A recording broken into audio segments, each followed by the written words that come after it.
Tauhid. Kita akan mengulang-ulang lagi kajian tauhid. Sekali lagi, bab tauhid ini adalah bab ilmu langit yang kita berusaha untuk membumikan. Ya, bagaimana dia bisa membumi? Setelah ini nanti kalau ada yang mau ditanya, saya kasih space tanya jawab itu agak banyak sedikit. Kalau ada yang mau ditanya jawabkan silakan. Saya cuma sampaikan pengantar saja. Silakan kalau ada yang mau ditanyakan dalam dan luar tema silakan ya. Baik ibu-ibu, tauhid itu adalah bab hanya menyatukan Allah, al-qaul baik secara lisan, al-fikr pikiran, al-syu'ur hati, al-af'al perbuatan. Saya ulang, tauhid itu hanyalah berfokus pada Allah saja, baik secara lisan, fikiran, hati, perbuatan. Terlalu cepat? Enggak, cepat. Oke. Fikiran itu adalah tauhid itu adalah pastikan, make sure, benar-benar pastikan banget kita hanya fokus kepada Allah Subhanahu wa Ta'ala dalam lisan, fikiran, hati, dan perbuatan. Lisan, fikiran, hati, dan perbuatan. Orang kalau bicara tauhid hanya fokus kepada nyatakan Allah itu satu, Allah itu esa, hanya itu saja. Padahal banyak dalam kegiatan sehari-hari sebenarnya kita kurang menyatukan Allah, kurang tauhidnya kepada Allah. Contoh, ibu-ibu yang saya sayangi karena Allah. Ciri orang yang punya kelemahan tauhid, menurut ibu-ibu ini simple, tapi ini problem. Karena perasaan kita kepada Allah itu tidak duduk. Ya, pertama misalnya saya sering dapat pertanyaan seperti ini. Secara perasaan, syu'ur itu perasaan. Bahasa Arab. Tempatnya adalah qalbu. Tempatnya hati. Isinya adalah syu'ur. Apa namanya? Syu'ur. Tempatnya namanya? Qalbu. Hati. Di dalam hati ada rasa. Syu'ur. Nah, kalau anak-anak muda, anak pesantren, kalau naksir sama orang, dia ngomong apa? Hei, anti udah syukur ya sama dia gitu. Kamu udah rasa ya sama dia. Syukur itu rasa. Ya. Ibu-ibu yang saya sayangi karena Allah, kalau perasaan kita kepada manusia lebih tinggi daripada perasaan kita kepada Allah, itu tauhid bermasalah. Saya contohkan nanti, tapi enggak usah kaget ya, yang lalu biar berlalu ya. Iya. Cepat iya Bu Meria. Secara perasaan itu lebih tinggi. Ini belum perasaan apanya belum saya jelasin nih. Perasaan kepada manusia lebih tinggi daripada perasaan kepada Allah, itu tauhid loh. Itu bab tauhidnya bermasalah loh ibu-ibu. Perasaan apa? Saya mulai. 1. Yang paling sering saya jelaskan. Nomor 2 nanti yang baru. Ketika perasaan cinta kita kepada manusia lebih daripada cinta kita kepada Allah, itu tauhidnya bermasalah. Paham ya? Maka hati-hati, la ta'ah indal ma'asi. Tidak boleh taat dalam kemaksiatan. Masih aja yang nyanyi, Ustazah saya ngecat rambut Ustazah, tapi cat rambut saya yang bigen-bigen itu kan perintah suami Ustazah. Saya sayang sama suami, demi mentaati suami, saya catlah rambut saya Ustazah. Nah ini hati-hati, mencintai suami dibanding mencintai Allah. Harusnya kalau Allah larang, tinggalkan walaupun suami menyuruhnya. Saya ulang, kalau Allah larang, tinggalkan walaupun suami menyuruhnya. Nah ini adalah la ta'ah indal ma'asi. Memang kita tidak boleh taat dalam kemaksiatan sama sekali. Jadi mencintai manusia lebih kepada cinta kepada Allah, itu tauhidnya bermasalah. Nggak boleh.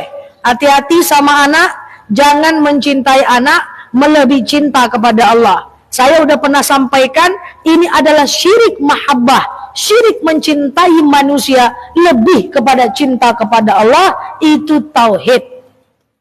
Oke? Clear? Yang kedua, hati-hati syuur kepada manusia lebih daripada kepada Allah. Artinya apa?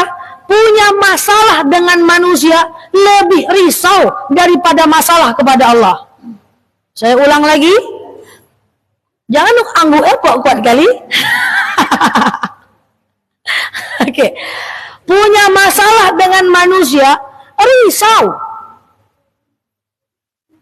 Tapi giliran punya masalah dengan Allah nggak risau. Ustazah kok marah-marah? Karena ini banyak betul yang macam nih. Ya. Kalau masalah dengan manusia risaunya minta ampun. Mau saya kasih contoh? Jantung siap? Masalah dengan manusia risaunya luar biasa. Saya minta maaf ya. Baru ndak disapa sama kawan sedikit, kok muka dia kayak jelek nengok aku ya? Ya aku salah apa ya weh? Risau aku Aku salah apa ya? Tuh. Sedikit aja kena senggol sama manusia, risau. Itu tauhid loh. Bahasa anak mudanya apa? Overthinking. Buka coki saja. Enggak. Ini contoh orang-orang banyak ya. Nah ibu-ibu baik-baik semuanya. Walaupun ragu saya sedikit.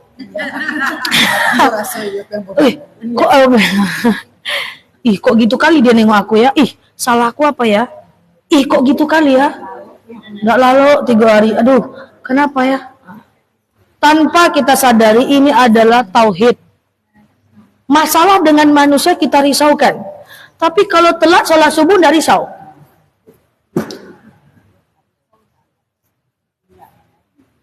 Makanya saya bilang sama jemaah, saya enggak mau nyampaikan tentang kodo-kodo itu doh.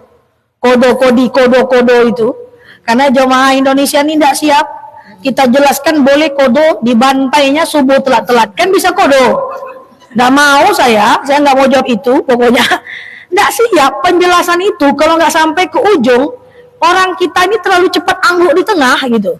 Sehingga tadi saya dengar ada yang sholat zuhurnya, udahlah nanti aja di kodo, enggak siap gitu ya. Karena dengan Allah tuh meremehkan, dengan manusia itu sangat tidak meremehkan gitu loh. Baru enggak disapa sedikit, kok dia marah ya? Apa ya salah aku ya? Nah ini hati-hati. Perasaan yang lebih merisaukan manusia dibanding risau kepada Allah itu tauhid. Oke? Cek. Saya nih kok setiap ceramah mic saya bermasalah terus ya, nggak cuma di sini loh.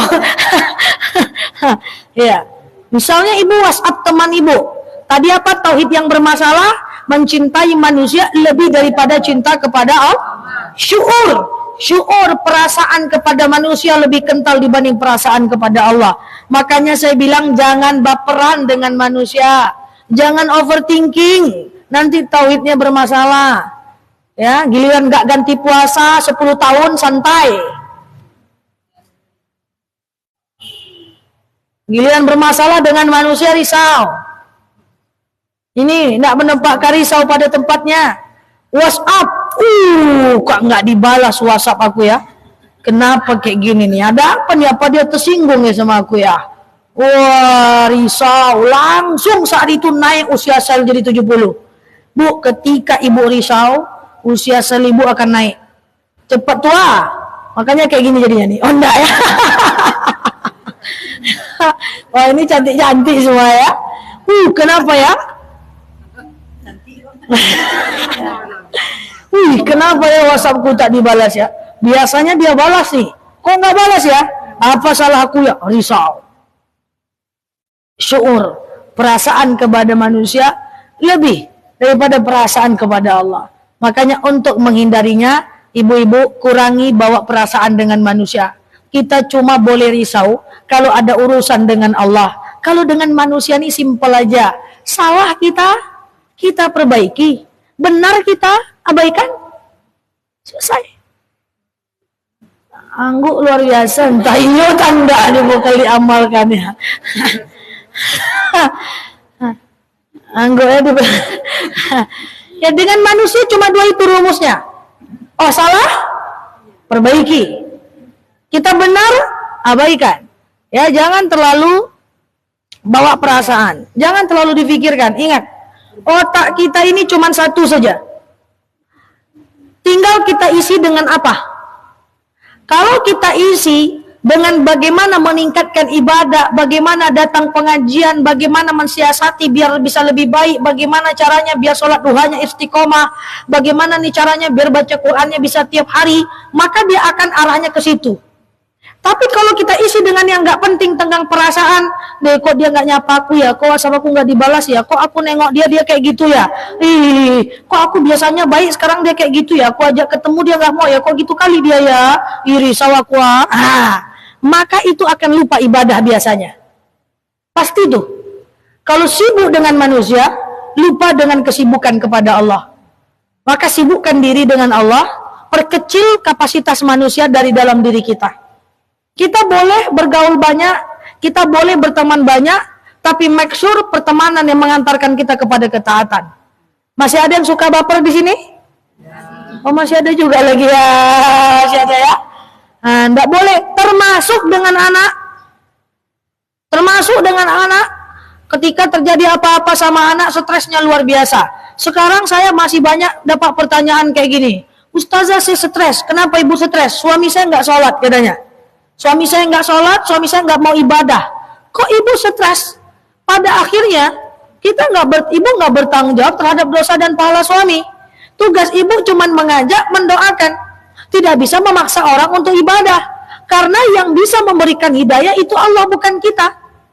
Jangan sampai stres mikirin suami nggak sholat, porsi kita untuk ibadah jadi sedikit. Ibu-ibu sadar nggak? Kalau kita lagi ada pikiran, kita sholat nggak khusyuk loh bu. Jangan sampai porsi dengan manusia membuat sholat kita nggak khusyuk, membuat ibadah kita jadi nggak nyaman. Jangan. Ingat, jaga atensi kita. Hal-hal yang nggak penting jangan dimasukkan ke sini. Masukkan ke sini yang penting aja. Makanya sebelum masuk di scan. Jangan semua masuk. Kata orang masuk, orang cemberut masuk, WhatsApp nggak dibalas masuk. Orang tuh kok nggak nyapa kita masuk semuanya. Udahlah masuk semua. Biar disuruh ngafal Quran nanti, kok loading jauh saja ya. Ya isinya terlalu banyak. Makanya ibu-ibu banyak yang nanya sama saya, Ustazah kenapa sih energinya nggak low? Pertama karena baterainya alkalin. Itu ya. Yang kedua, kalau ibu-ibu mau contoh, mau adaptasi boleh, kalau nggak apa-apa. Saya itu tipe orang yang sangat menjaga atensi dan isi pikiran saya. Kalau sudah ada yang mengganggu, jangan isikan masuk, sampaikan di luar saja. Makanya ada buku namanya Filosofi Trust. Yang nggak penting untuk kita pikirin, taruh di trust aja, jangan masukkan ke dalam rumah. Energi jadi selalu kuat, karena otak kita cuma mengisi hal yang penting saja. Tauhid jadi aman.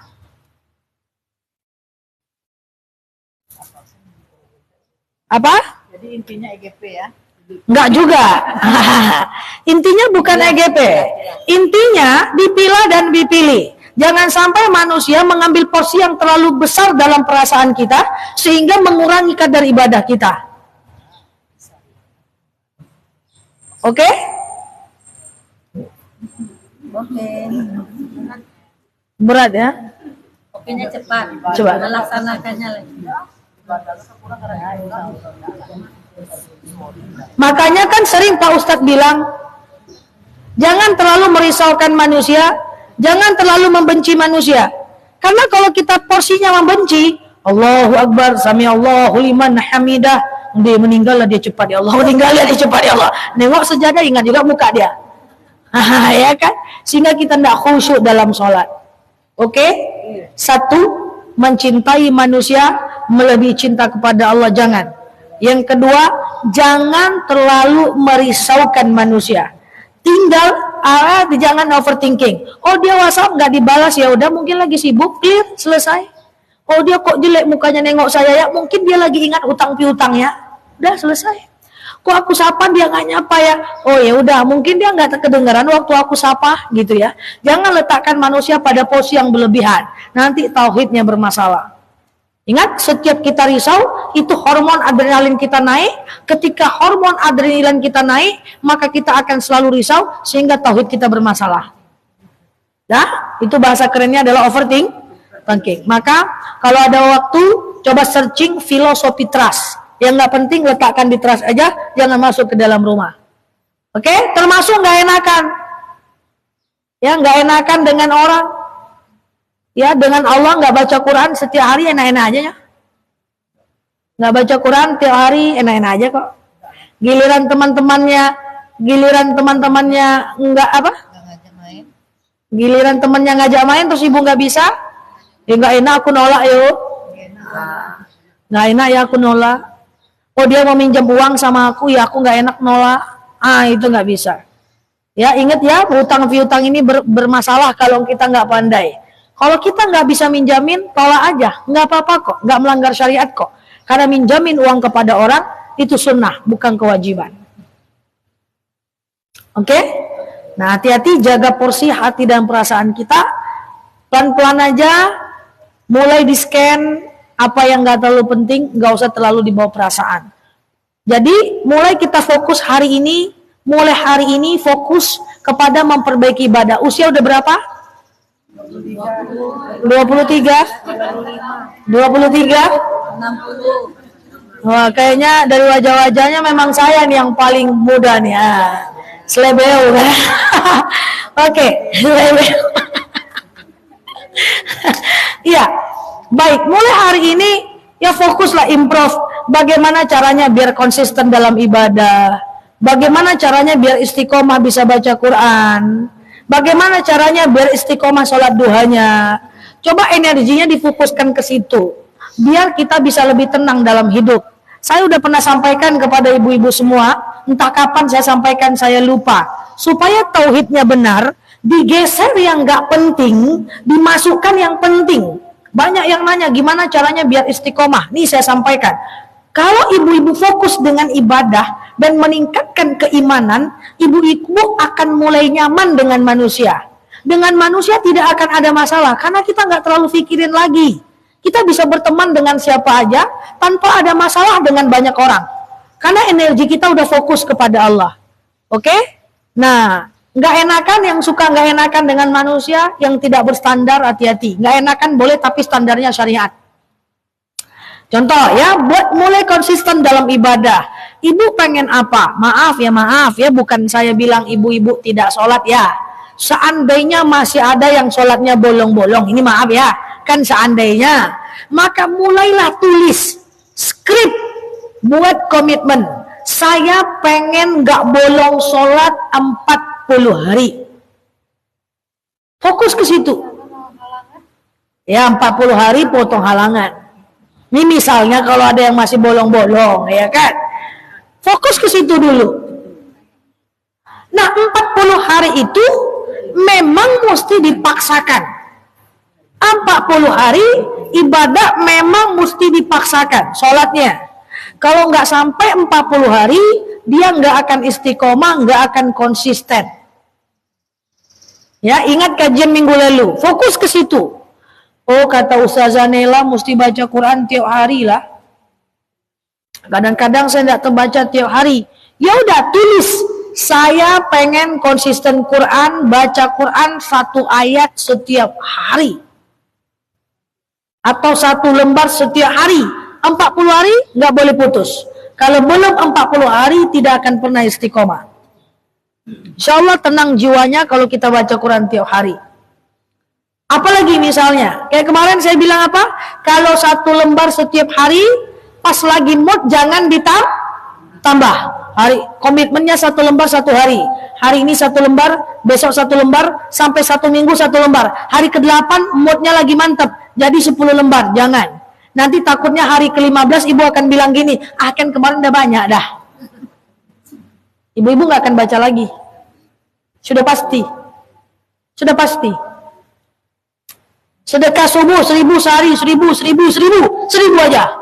Kalau perlu sebelum pulang ke rumah ganti uang 1000 aja. Jangan pas lagi mantap aku 10.000 besok akan kemarin udah 10.000 dah. Nggak usah lagi, gitu jadinya. Oke?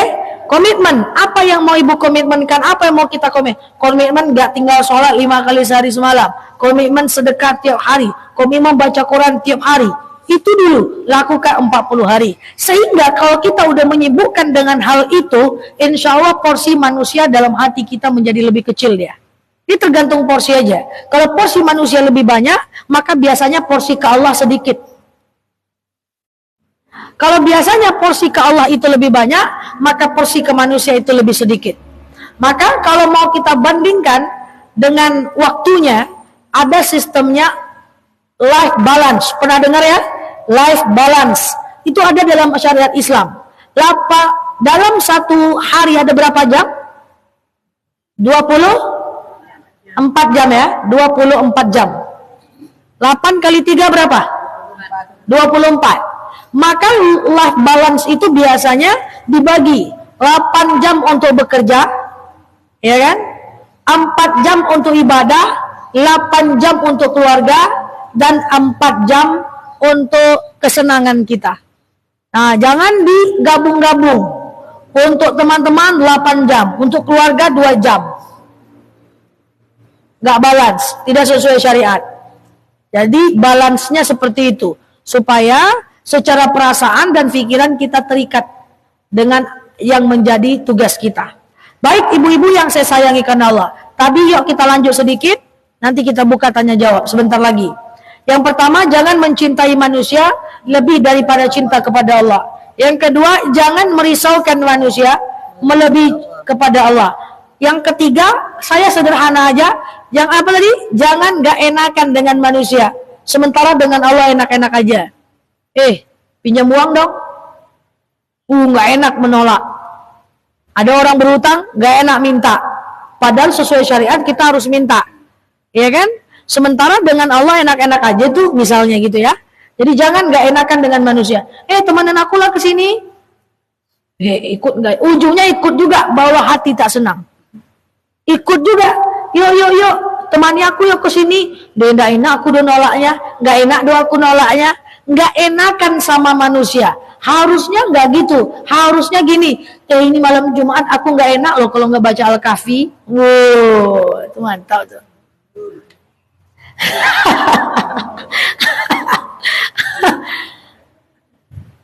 Ini hari Jumat aku nggak enak loh kalau nggak keramas. Ini majelis taklim di ACI Jumat, aku nggak enak loh kalau nggak datang. Kalau itu mantap tuh, cocok tuh ya. Nggak enak aku kalau nggak datang loh. Tapi nggak enaknya karena tahu itu kewajiban ya. Bukan karena yang lain. Saya udah pernah sampaikan pertemuan kemarin, luruskan niat datang dalam majelis taklim. Kalau ibu ditanya sama teman-teman, kenapa rajin datang majelis taklim? Kalau jawabannya kayak gini, hati-hati ya. Kita ini udah tua saja, nggak tahu lagi mau ngapain daripada suntuk-suntuk pengajian aja lah. Kalau itu jawaban ibu tidak akan istiqomah.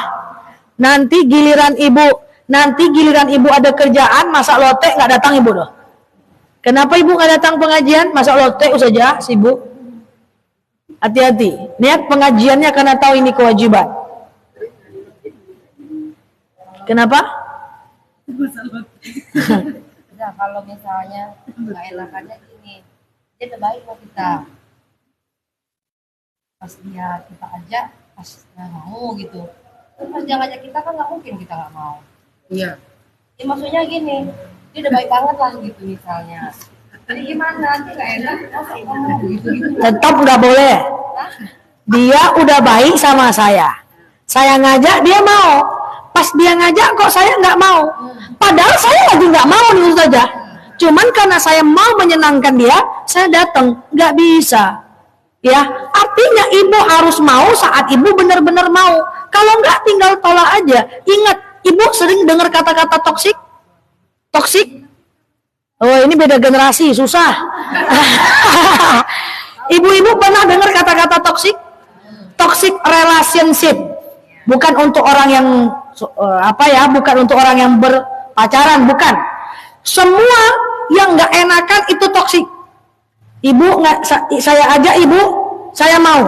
Pas ibu ajak kok aku nggak mau ya? Padahal aku nggak pengen loh. Aku ketergantungan. Saya ketergantungan untuk mau memenuhi apa yang dia mau, tapi saya nggak nyaman. Itu toksik. Lebih baik jaga jarak. WhatsApp itu bisa toksik loh. Ih, aku nggak enak loh kalau nggak balas. Padahal lagi nggak pengen balas. Ih, nanti dia marah nih kalau nggak dibalasnya. Balas. Balaslah saat pengen balas. Bukan karena ketergantungan. Itu ketergantungan dengan manusia juga nggak boleh. Kita nanti Toksik loh. Hati-hati. Hati sering-sering balas-balasan WhatsApp. Ih, balas. Pas nggak dibalas, pas kita, nggak enak loh aku kalau nggak balas, aku balas deh. Itu nggak boleh. Balas saat pengen balas. Karena membalas WhatsApp itu hak, bukan kewajiban. nanti sombong dong, Kak. Nanti sombong dong, kan memikirkan manusia lagi. Ya kan? Nggak boleh. Kita tidak pernah bertanggung jawab atas apapun kata orang tentang kita. Kita hanya bertanggung jawab karena perbuatan kita. Ikutlah kalau ada orang ngajak, tapi saat kita benar-benar mau, kita suka, bukan karena nggak enakan. Hati-hati, nanti porsi manusia lebih gede. Diajak ke sini kita mau, diajak ke sini nanti kita mau. Segan nolak, padahal jadwal pengajian akan ketemu nanti masa seperti itu. Kita susah nolak, padahal itu jadwal arisan di tempat rumah. Susah kita nolak permintaan dia, padahal itu jadwal kita bersama suami dan anak-anak. Akan terjebak.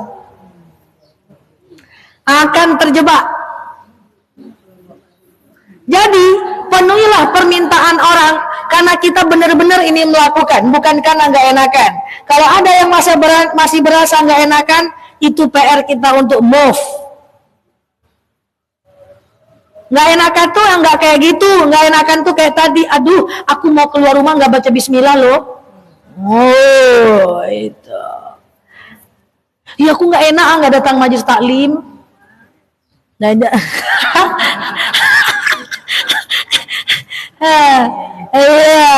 Jadi Bu, penuhilah permintaan orang kalau Ibu memang mau melakukan. Bantulah orang karena Ibu mau membantunya. Balaslah WhatsApp karena Ibu mau membalasnya. Jangan sampai ketergantungan secara detil dengan manusia. Itu nanti membuat Ibu nggak nyaman, ibadah Ibu nggak fokus, ujung-ujung deh aku malas sebenarnya, tapi nggak enak berceritakan pula sama orang. Gosip nanti lagi jadinya. Orang minjam uang, Kak Leni minjam uang sama saya misalnya. Kalau saya mau minjamin aja. Kalau nggak mau pinjamin, jangan pinjamin. Sekarang karena nggak enakan, iya aku nggak enak. Pinjamin nggak ya? Ceritakan pula sama Bu Mary. Bu Mary, boleh nih minjem uang? Pinjamin nggak ya? Gosip jadinya. Belum dipinjamin, sudah dapat gosip. Karena nggak enakan. Makanya nggak enakan tuh berbahaya. Itu bab tauhid.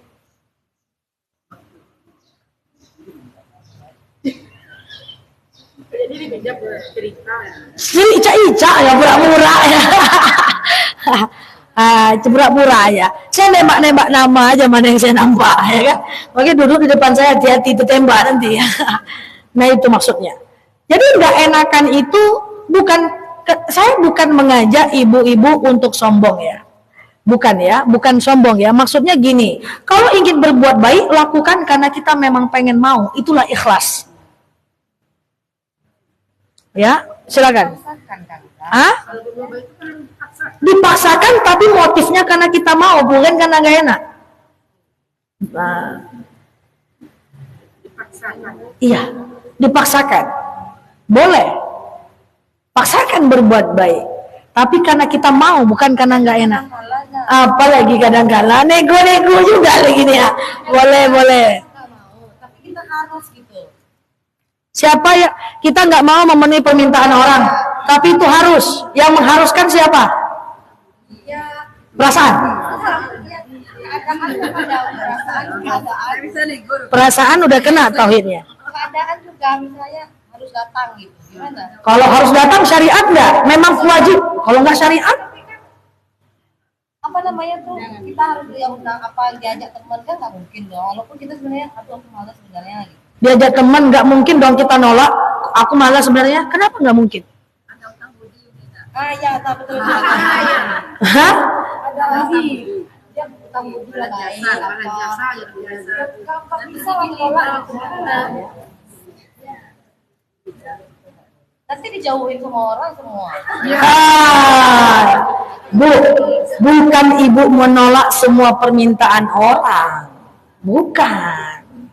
Tapi ketika ibu diajak sama teman, ibu scan dulu. Ini scan-nya ada 2. Pertama, saya memang mau pergi nggak? Kalau memang mau pergi. Kalau cuman karena nggak enakan, menurut saya jangan. Saya takut ibu terbiasa loh. Ibu terbiasa tidak bisa menolak. Kalau ibu tidak terbiasa bisa menolak orang, ibu tidak bisa untuk say no, itu akan berbahaya jika kehidupan ini kan panjang, Bu. Suatu ketika berbenturan dengan jadwal pengajian, berbenturan dengan suami, berbenturan dengan ngantar anak sekolah. Saya khawatirkan karena ketergantungan sama orang akan ada di titik ibu harus memilih. Saya khawatir ibu memilih manusia itu. Jadi jangan dibiasakan. Yang kedua, diperhatikan babnya. Saya ketemu sama dia mubah. Kalau saya nggak ketemu sama dia, ada aktivitas pengganti nggak yang bisa menghantarkan kedekatan kita sama Allah? Misalnya si Fulan mau ngajak saya ketemu, saya lagi nggak pengen. Oke, saya nggak mau ketemu, saya gantikan dengan aktivitas yang lebih baik. Misalnya, itu kan mantap. Oke? Nggak mau ngajak saya lagi, ya. Dan hati-hati ya, saya pun ngajak orang juga sangat berpikir. Saya khawatir kalau saya ngajak dia cuman nggak enakan sama saya. Paham ya? Dan orang pasti nggak suka digitukan. Saya kalau ngajak orang, saya selalu kadang-kadang nanya, kamu memang mau pergi kan? Jangan sampai karena nggak enak loh. Nah itu. Saya pun tidak mau orang pergi sama saya cuman gara-gara nggak enak. Saya mau dia pergi sama saya memang karena dia pengen pergi sama saya. Ajik. Nah itulah. Hah? Cocok atur jadwal. Nah gitu. Iya. Gitu, oke? Cukup segitu saja dulu bab tauhidnya. Yang pertama, jangan cintai manusia melebihi cinta kepada Allah. Yang kedua, jangan baper, ya, jangan perasaan kepada manusia terlalu berlebih dibanding kepada Allah. Cuman jangan nggak enakan dengan manusia melebihi kepada Allah Subhanahu Wa Taala. Yang paling saya khawatirkan ibu nanti suka bingung-bingung. Apalagi 2 pula orang yang ngajak. Ini ngajak juga, ini ngajak juga. Ini kan ibu-ibu ini lagi usia 40-an nih lagi banyak acara nih kan,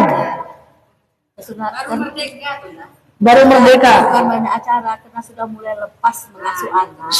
lepas mengasuh anak. Ini ngajak juga, galau sampai besok pagi. Aku mau yang mana ya? Kalau aku kesini nanti diupdate-nya status pula, ketahuan sama ini yang mengajak pula. Aduh pening kepala aku ini, sampai meninggal. Ya kan, saya tahu masalah ibu-ibu kan, tahu lah. Jadi hati-hati ya. Oke. Yuk silakan. Ada yang mau ditanyakan dalam dan luar tema, silakan. Ya. Di kantor. Karyawannya ada disuruh maju jadi imam. Sedangkan yang Imam nih imam sholat. imam sholat berjamaah, yang disuruh maju ke imam itu dia enggak mungkin dibilang jarang sholat, tapi disuruh maju jadi imam gimana? Boleh nggak? Ada sebuah kantor yang disuruh jadi imam orang yang jarang sholat. Boleh nggak? Kalau cuman itu yang sisa boleh.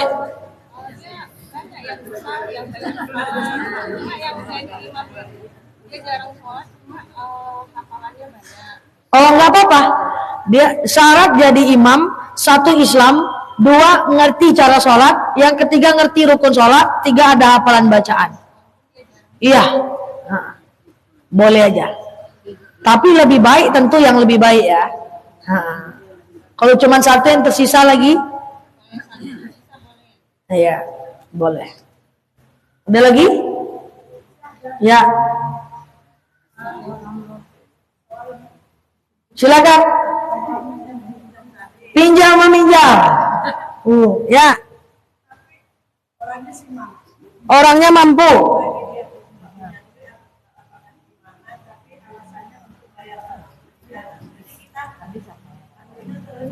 Terenyuh.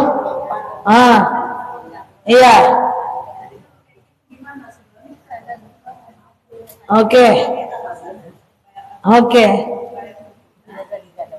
Oke, siap. Ibu-ibu yang saya sayangi karena Allah, ya, ada seseorang dari roman-romannya dia mampu. Mungkin ada emas di telinganya, ya kan? Mungkin dari roman-romannya dia mampu, tapi dia minjem duit. Alasannya untuk anak sekolah, untuk bayar anak kuliah. Jadi hati kita ternyuh. Gimana Ustazah? Ibu-ibu, ini penting. Ntar dulu ya, semutan. Ganti gigi lu. Ganti kopleng. Oke, gini. Ibu-ibu, silahkan minjamkan uang kepada orang. Syaratnya adalah ibu rasa-rasa bahwa ibu mampu kehilangan uang itu. Saya ulang lagi, silahkan minjamkan uang kepada orang dengan rasa-rasa bahwa ibu mampu kehilangan uang itu. Kalau ibu siap kehilangan uang itu, pinjamkan. Kenapa begitu? Karena gini, Kak Fitri pinjam uang ke saya.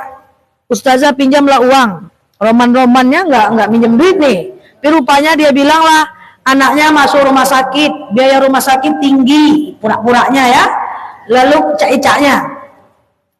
Lalu pinjamnya berapa? Pinjamnya misalnya 2 juta.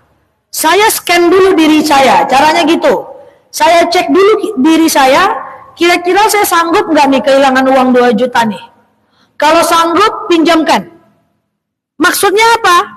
Seandainya nanti saya minta, Kak, minta kemarin Kak, oh itu aja minta saja. Nah.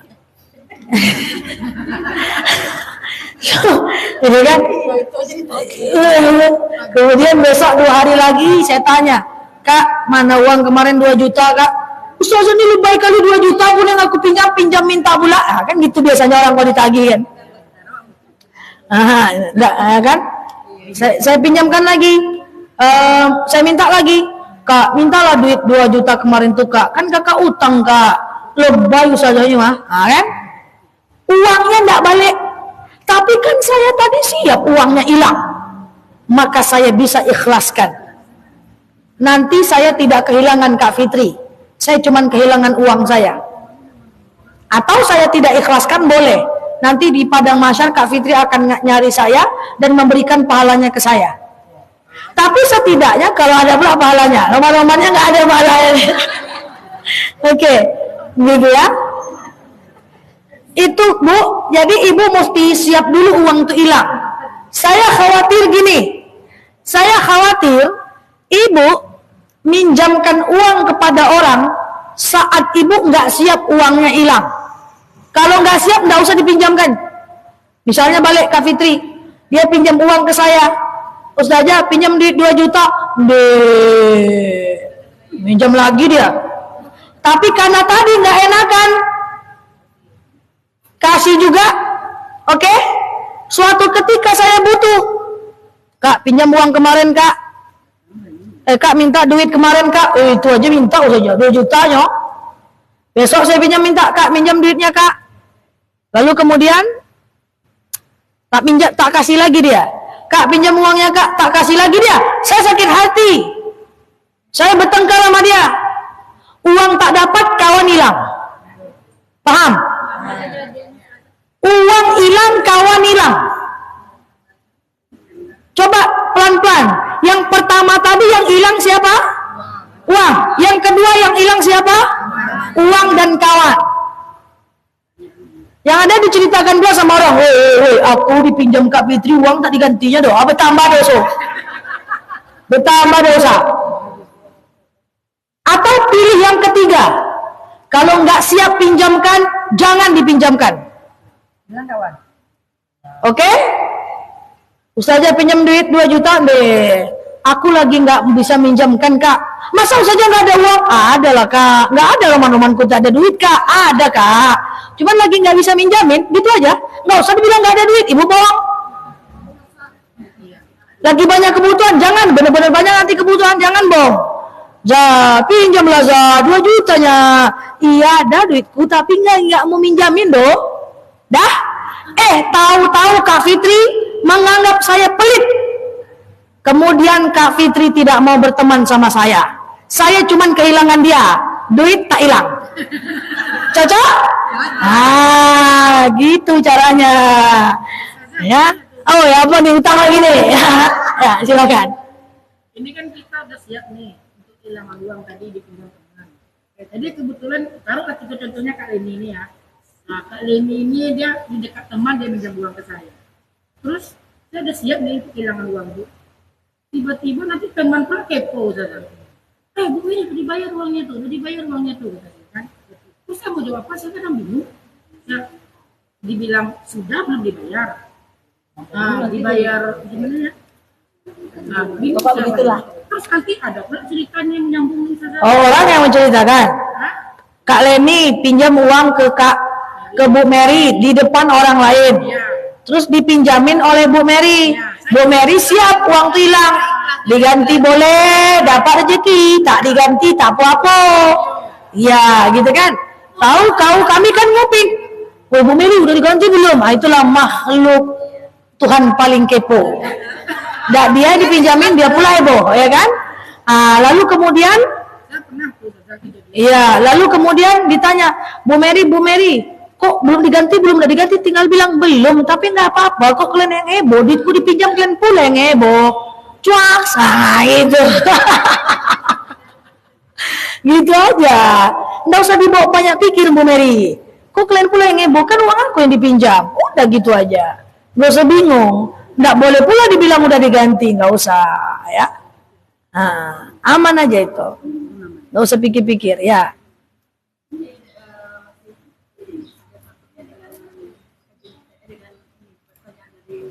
Utang lagi, korban utang. Begini selama ini, jadi saya pertanyakan salah saya apa sudah benar? Iya. Kalau umpamanya yang meminjam tapi saya siap hilang. Saya ini yang saya udah siap hilang ya. Yang cuma saya siap. Jadi saya selama ini dari negara Oke, sekarang ada dua pilihan untuk gaya ibu. Ada Kak Fitri lagi minjam uang ke saya 1 juta. Makanya jangan dulu dekat saya. Kena saya asal tembakin namanya. Misalnya Kak Fitri minjam uang 1 juta sama saya. Tahu-tahu udah berapa utang dari tadi? Udah 7 juta. Kak Fitri minjam uang ke saya 1 juta. Maka tipe saya seperti tipe ibu itu maksudnya ini harus diginiin mic-nya nih, kalau nggak diginiin dia mati nih. Udahlah macam hari ini saya. Oke, Kak Fitri minjam uang sama saya 1 juta. Kemudian saya bilang kayak gini, aduh, saya nggak bisa minjamkan 1 juta ya. Saya cuma bisa minjamkan 500 saja ya. Maka saya pinjamkan 500 dengan gaya saya siap uang itu hilang. Boleh nggak? Boleh. Boleh. Atau pilihan kedua, kalau ibu siap uang itu hilang, langsung aja kasih sedekah. Aku kasih aja lah, tak usah lagi kau pinjam. Oh, kalau udah sedekah udah, nggak boleh bu terima nanti kau dia ganti. dia ini memang selalu begitu, memang dia begitu. Jadi kita kalau dia merasa saya disedekahi, jadi saya senang hati sedekah, tapi dia berulang-ulang. Boleh. Jadi boleh dua itu. Pilihan pertama dikasih, dibayar alhamdulillah, nggak apa-apa, atau niatkan sedekah. Tapi ingat ya ibu-ibu semuanya, hutang adalah hutang. Hutang is hutang. Hutang tidak bisa dijadikan ganti dengan sedekah. Contoh, Kak Fitri minjam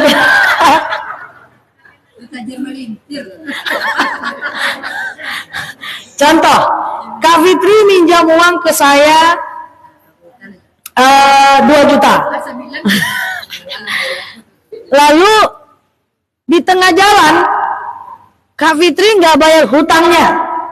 Lalu saya bilang kayak gini, ya udahlah, saya niatkan sedekah aja lah. Nggak bisa.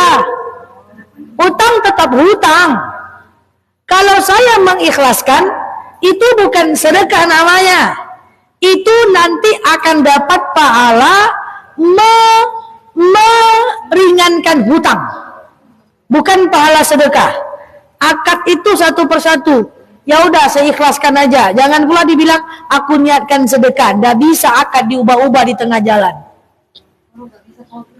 Kalau kita ikhlaskan nanti akan dapat pahala mengikhlaskan hutang. Dapat pahala besar, bahkan lebih besar dibanding pahala sedekah. Atau misalnya ibu udah ikhlaskan dalam hati, udah ibu niat ikhlaskan. Kalau sudah ikhlas ya sudah ikhlas. Tahu-tahu dia ganti. Nah, terus saya jawab minggu depan. Terus dia ganti. Saya udah niat ikhlaskan. Maka kemudian dia ganti, terima uang itu dulu. Sap. Terima uang itu, nanti transfer balik. Aku terima hutangmu, nanti aku sedekahkan kepadamu. Akad itu satu persatu. Kalau sudah diikhlaskan, Bu Ustazah, atau dia ganti, kita ambil lagi gimana? Kalau sudah diikhlaskan, jangan diambil. Jangan diambil. Kalau dia, kan udah diikhlaskan, Bu. Udah dapat pahala segunung, kok ibu ambil lagi? Kalau dia mau juga, ibu ambil dulu. Oke, ibu ambil. Kalau dia maksa, oke, ini ada buat kamu.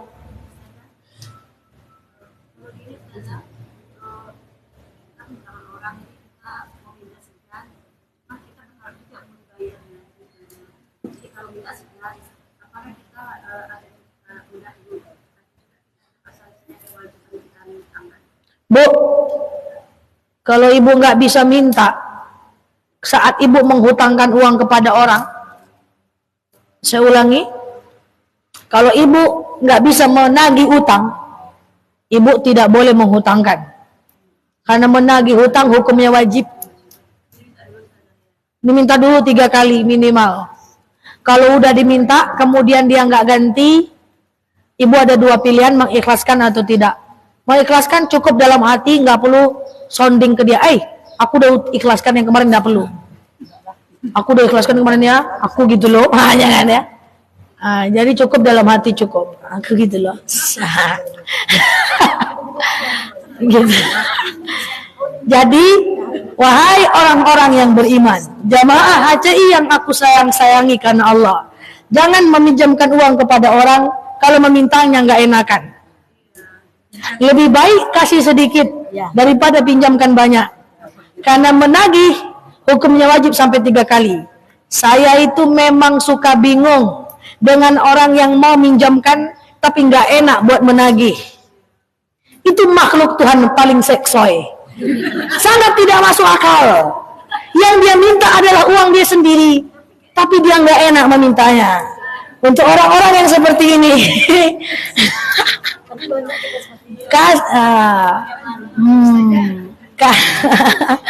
nggak boleh, itu syariat. Meminjamkan hukumnya sunnah, mengganti hutang hukumnya wajib, menagihnya itu hukumnya wajib. Ya. Apa? Kalau udah ditagih 3 kali, baru nanti kita pilih mau ikhlaskan atau tidak. Kalau tidak ya nggak apa-apa. Nanti di akhirat dia akan nyari kita dan memberikan pahalanya untuk kita. Jantung aman? Aman jantung? Aman. Ya, silakan. Silakan. Bentar ya Bu. Lebih baik kita ikhlaskan atau kita tagih nanti untuk diri kita. Ya kadang-kadang kan kita lebih baik kita ikhlaskan.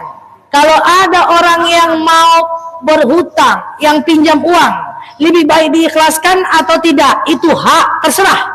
Diikhlaskan boleh, nanti Allah akan balas di dunia dari kebaikan orang-orang lain, rezeki makin lancar, hati makin tenang, kebaikan orang nanti Allah akan ganti uang itu dengan uang yang lain yang lebih berlipat ganda. Atau di akhirat, kalau ngerasa banyak dosa, di akhirat aja lah. Nanti dia akan memberikan pahalanya untuk kita. Dua-duanya untung, cuan, karena menghutangkan uang kepada orang itu bagian dari niaga kepada Allah dan tidak akan rugi. Ya. Biasanya gini, karena kan kita berdagang, kita ngasih barang dengan konsumen kita berutang nih, terus sudah kita tagih, karena sekali, 2 kali, 3 kali. dan dia tetap masih berjualan dan masih beroperasi. Misalnya kalau dia tidak mau membayar, boleh nggak kita gini? Setelah ini saya ambil barang ini untuk ganti bayar utang yang kemarin, boleh? Nggak boleh. Konsep hutang piutang adalah meringankan beban. Itu sebab hutang tak boleh pakai agunan. Jaminan. Kalau kecuali jaminan itu disepakati dari awal. Kemudian kita tarik barangnya, itu nggak bisa. Nanti hutang piutang menjadi sesuatu yang makin dibenci oleh Allah. So, Tapi kalau dia yang bayar dengan dia punya itu boleh. nggak boleh ya. Aku pinjam uang, peganglah surat tanahku nih ya. Boleh. Jadi utang ke bank tuh nggak boleh lah ya, bisa aja kan. Jelas. Jaminan, Oh kan? jelas nggak boleh itu. Ya. Ada bunganya lagi. Ada piramida terbalik. Ada agunan, penarikan barang. Nah, ya. Perampokan, ya, kan, perampokan. Hah? Temanya jadi utang ya? Siap. Oke. Ini kan Kak Fitri nih ya. Saya pernah dengar dari Ustaz juga, seseorang itu berutang, tapi dalam dia tidak sanggup membayar utangnya, dia sering datang bawa barang, bawa apa, dan Ulangi. dia kan punya utang, seseorang ini punya utang sama kita, cuma dia sering datang ke rumah kita, utang belum bisa dibayar, cuma dia sering bawa barang, bawa kulit, bawa makanan apa keuntungannya utang. Sedekah? Itu ukuran barang yang dibawa. Jadi nilai uang potongan hutang. Ada juga Ustaz itu bilang dari kami. Harusnya gitu katanya. Nggak gini Bu Saza, dia bawa barang apa jualan tas, nanti harganya dipotongin ke utang, boleh nggak kata ibu tuh? Ada yang dibawa. Bawa barangnya apa maksudnya? Yang dia bawa beras lah, bawa apa yang Niat dia sedekah atau bayar utang? enggak, dia datang gitu. Niat dia sedekah atau bayar utang? Enggak ada bilang, cuma Bawa aja, dibawa. sedekah aja. Harus jelas akadnya. Contoh, Kak Fitri punya hutang ke saya 2 juta. Kak Fitri nggak ganti duitnya. Datang dia ke rumah, dia kasih saya hadiah tas, dia kasih bawa ke rumah, dia belikan sushi, dia belikan makanan, dia belikan apa? Katanya itu riba, tidak, itu sedekah. Terus apakah pemberian Kak Fitri tadi bisa saya nilai nominalnya, saya ganti dengan hutang, tergantung akad kami. Kalau akadnya cuma sedekah, mana bisa tas itu dijadikan sebagai untuk bayar hutang? Kecuali saya yang bilang, Kak, hutang kakak kan 2 juta. Aku sakit seminggu nih. Selama aku sakit, kakak belikan aku tas, kakak belikan aku buah-buahan, kakak belikan aku makanan yang aku suka. Itu kan udah lebih, Kak, 2 juta. Ya sudah, Kak, utang aku ikhlaskan. Itu baru selesai masalah. Tapi saya nanti dapat pahala melunaskan utang, mengikhlaskan utang. Kak Fitri tetap dapat pahala sedekah. Jadi akad tuh one by one. Dah, cukup. Time is over. Siap. Time is over. Minggu depan katanya. Saya boleh. Time is over. Minggu depan katanya. Saya boleh aja, tapi Oke ya. Terima kasih. Wallahu a'lam bishawab. Ala haziniyah al-Fatihah.